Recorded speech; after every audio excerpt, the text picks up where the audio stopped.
Good morning and welcome to the 2022 InnoPower Minority Business Conference. My name is Una Osili and I am the Associate Dean for Research and International Programs at the Indiana University Lilly Family School of Philanthropy. Access to capital for Black organizations and businesses has been a topic of conversation in the last 2 years.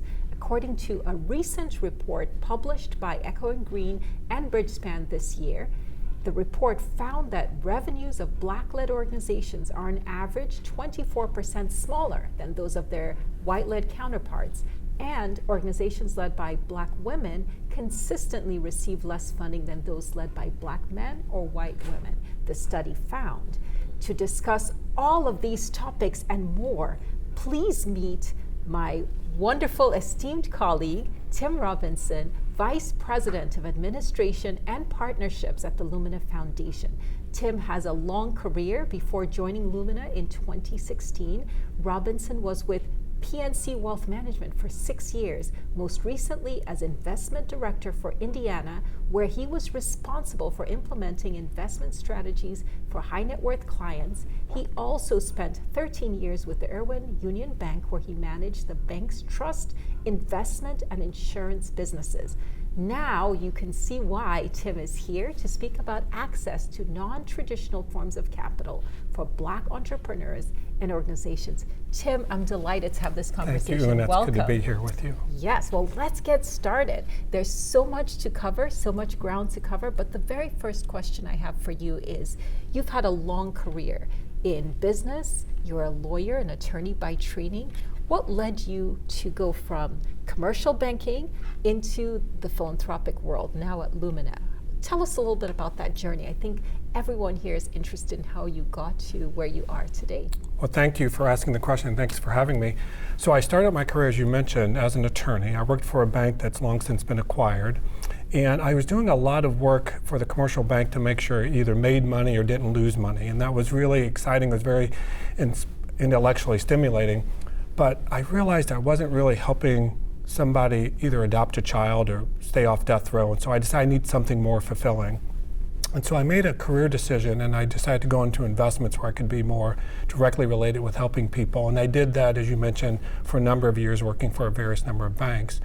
And I had that feeling again, I needed to do something more, and had the opportunity to get connected to Lumina. And I was invited to join their staff, and I now oversee a number of responsibilities, one of which is the civic work that we do in Central Indiana. Wonderful. So you can see purpose is really what got you here, and finding an organization that really resonated with your values. Tell us a little bit about Lumina's work here in the community. Over the last 2 years, we've seen a lot of organizations. Now, my day job is research and data, so we've seen organizations shift to more unrestricted forms of capital, some of them even in the impact investment space. But we've also seen organizations, funders, start to think about how they can support organizations and movements in really new, flexible ways. Are you seeing some of that at Lumina? I am, and let me tell you a little bit about Lumina. So Lumina is a national foundation. It's a private foundation based here in Indianapolis. Our primary mission is to expand learning opportunities after high school for everyone. But we are based here in Indianapolis, so we have a specific commitment to Indianapolis. We do things here that we necessarily would not do elsewhere throughout the country. One of my responsibilities is to oversee those activities. And we have seen a desperate need for certain commitments from organizations like Lumina to the community. Whether it related to the pandemic or related to the racial equity work, Lumina has stepped into those discussions so that we can be a part of the discussions. As an example, during the pandemic, we created a contingency fund. And the contingency fund was to help our partners locally who were suffering from financial distress or had an immediate need to meet the needs of their respective constituents. We created a racial justice and equity fund back in 2017, and then after the death of George Floyd, we reseeded it in 2020 and made an additional financial commitment with an allocation of that specific to Indianapolis, and making sure that we were in the forefront of those discussions as to how we can make a difference in the community. Excellent. I'm so glad you shared that big picture and also what you all are doing right now in our community. Now, another big trend we've seen across the nation has been collaboration. So a lot of organizations collaborating, a lot of funders coming together. Are there some really interesting models here that you might lift up for those of you who are joining us today around collaboration, working with other funders maybe to move the needle on issues, or helping your grantees, others that you support, to collaborate more effectively? Yeah, so there's a couple of things that we've tried to do. When you think about our funding capabilities, we do have limited resources. We are a fairly large private foundation, but we still have limited resources because our primary mission, again, is to achieve this educational attainment. So when I get requests for funding, one of the first things I ask from the requester is, who are your partners in your efforts to meet the needs of these constituents? Because what I'm looking for is to leverage the dollars that Lumina can put into the organization with other funders who are willing to support it. So not only am I looking for other collaborative funders, I'm also looking at how are these organizations working together. There are a lot of organizations doing great work, and it's hard to choose which one is the right one to fund. And so we are looking for partnerships, not just in the funding models, but we're also looking for partnerships in the organizations and how can they bring their respective talents to the needs of the people they're trying to support. Absolutely. So you've heard it from Tim. Collaboration is key. Find ways to collaborate with others who are doing similar work in the community. Now, the InnoPower conference is really focused on providing access to capital for Black-led organizations and businesses. So what are you seeing in terms of new models to address the funding gaps, some of the ones we've already heard about today?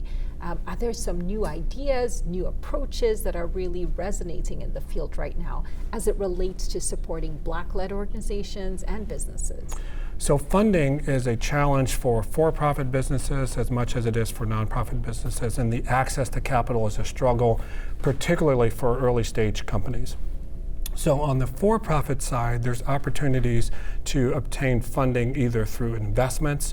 In the nonprofit space, obviously, it's primarily through grants. As a private foundation, we're unique in that we can offer grant funding to certain nonprofit organizations, and for-profit organizations, we actually can use impact investing dollars, and we can make equity investments in some of these for-profit companies. The companies that we focus on educational attainment because that's our priority, but those funding models are giving more opportunities for organizations to receive the capital that they need to move forward. So you've heard it, there are many tools within the grant maker toolkit. There's certainly the grant making for nonprofits, but there's also a new range of tools under the impact investment segment that Lumina and other funders are positioned to. That's correct. Maybe just say a few more words about impact investments. Who qualifies, at least in your organization? What types of organizations may fit that bill?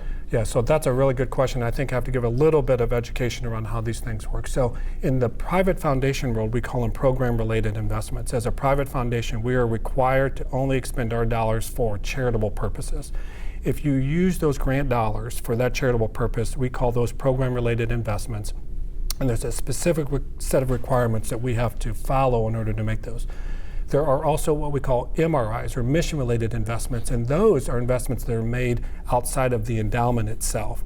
So it's the purchase of an asset or it's the distribution of your grant funding. So that's an important distinction because how we deploy those dollars will depend on the request. So generally, most of the requests that we get, at least that come across my desk, are in the PRI realm. And we, again, have to use them for charitable purposes. So we will take an equity investment in this particular corporation and set very specific charitable objectives that they have to meet and report on in order for us to continue to make that investment. And we look for other partners. So this would be the early seed stage type of investments that people may be familiar with in the for-profit arena. In the nonprofit arena, typically it's going to come in the form of a grant. And what I generally ask for, again, is what is the program that you're seeking funding for? How much is it going to cost? How much are you asking for from Lumina? Who are the people you're working with? Who are the constituents you're attempting to support with this funding? And what are your objectives and what are your metrics for success? That concept paper is what we get started with, and if it meets our objectives, then we will move forward with reviewing it in a thoughtful process and deliberative way.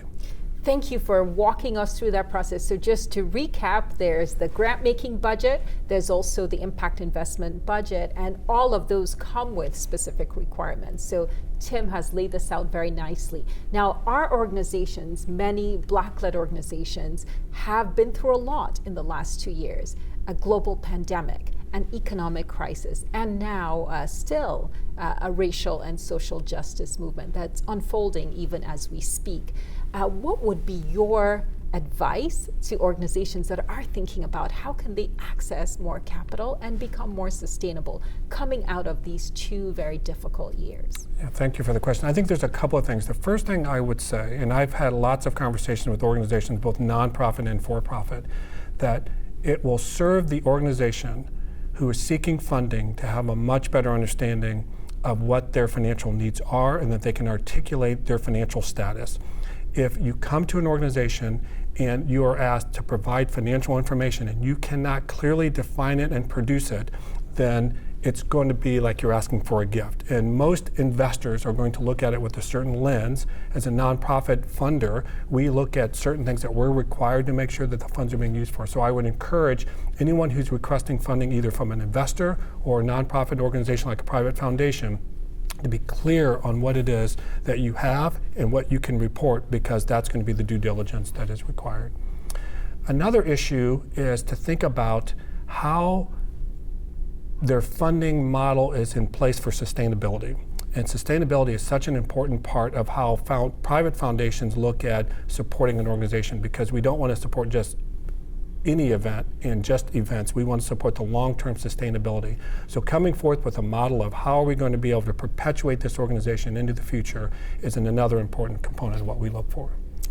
Very important. So the word sustainability has come up many times in this conversation. So you've heard it from Tim. Sustainability is going to be a key metric that Lumina and other funders are going to be looking for alongside the mission of the organization and the plans that you have in place, the goals and objectives and the targets that you're seeking to achieve. So fantastic information shared really concisely.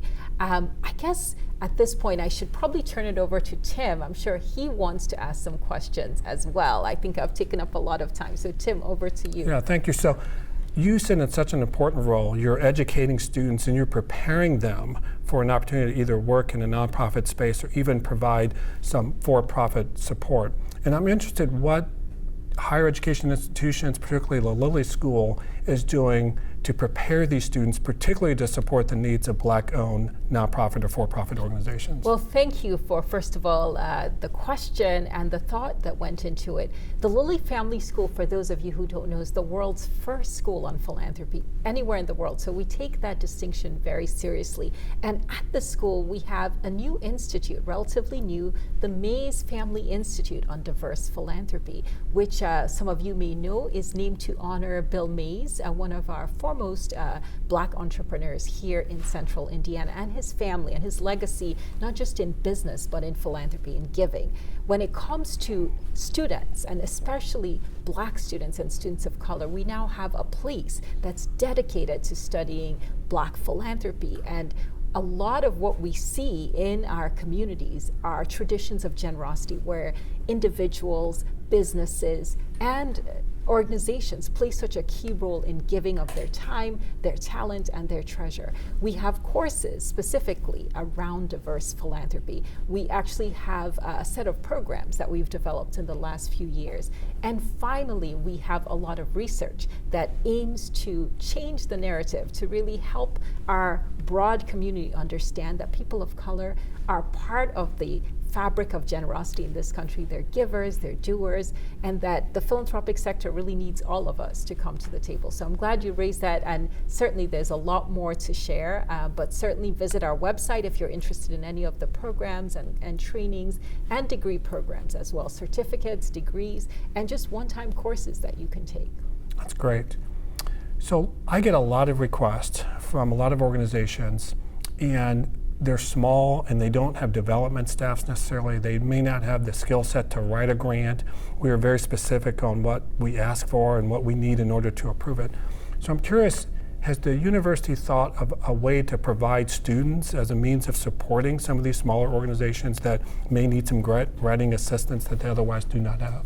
Absolutely. So here you came to the right place. We have a lot of talented students, and you can hire them as interns for really, I'd say, very budget-friendly prices, and many of them are on stipends and scholarships, so they can participate. Students are placed in organizations around the city and the state sometimes to support development functions. And so if any of you are interested in bringing on a student as an intern, this is a fantastic way to build capacity for your organization, part of the sustainability we talked about, but also to invest in a student of color perhaps, and provide them with experience that can be life-changing and transformational. So I encourage you, if you are in that work where you're thinking I'd really benefit from having a student intern, our students are among the best, and not only do they come with rich training, but they also have a lot of interest in helping support Black-led organizations. So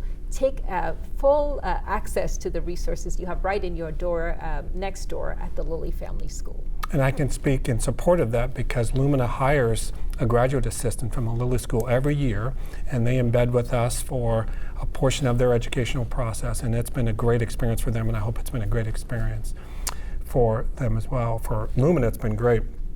One of the things I want to talk about again was this collaboration. And one of the things that Lumina did in consultation collaboration with the Lilly Endowment and the Lilly Foundation is we created this Central Indiana Racial Equity Fund at the Central Indiana Community Foundation. And there was an awareness from those three funders that what was needed at the time, this was in the aftermath of George Floyd's death, that the grassroots organizations were much better suited to solve some of the issues that were being raised. A large foundation like Lumina could not really do that and meet the needs because we have so many restrictions. But one of the things that we discovered was these small grassroots organizations really were not equipped to process the grant request or submit the grant request. So one of the things that we've committed to as a collective was perhaps providing some funding to those organizations that they don't have to pay necessarily for the interns, that this cohort of funders would provide funding for that. Do you think that would be of value to the organizations that are in need of this service? Absolutely. I was going to say one exciting piece of information is this shift where we're seeing more interest in supporting grassroots organizations. And the benefit of Lumina's approach is that organizations of all sizes can certainly benefit from the types of initiatives you've laid out. And those grassroots organizations can also tap into interns and other types of resources at the Lilly Family School. So I see it as a win-win right now. If you're a small organization still developing capacity, there are many more sources of capital than you may have had before. So our time is almost up, and there's still so much to cover, but I wanted to ask you, as you look into the future, what are you inspired by, excited about, especially as you think about our community right now and some of the Black-led, Black-owned organizations and businesses that you see out there? What is really inspiring? One thing that's really exciting to me is that the Indianapolis community, which I've lived in most of my life, has always been philanthropic by its nature. It's very supportive of the organizations and their needs. And harnessing that is really exciting to me, to be a part of the discussions about how we can bring in a collaborative way the resources that our organizations and our partners need. That's really, really exciting to me. And I have a number of roles and responsibilities at Lumina, but this particular role of overseeing our civic work is what really, really excites me and fulfills me. So thank you for the conversation. Well, you can see it's an exciting time to be a Black entrepreneur, a Black organization. There are many resources and capital sources available. At this point, I'm going to thank Tim for this fantastic conversation and turn it back over to the conference organizers for the next session. Thank you all for joining, and enjoy the rest of the conference. First Financial is proud to be part of our local communities. As a community-centered bank, we are committed to supporting our local neighbors with programs, education, and organizations that enhance lives. We believe there's always an opportunity to help others succeed.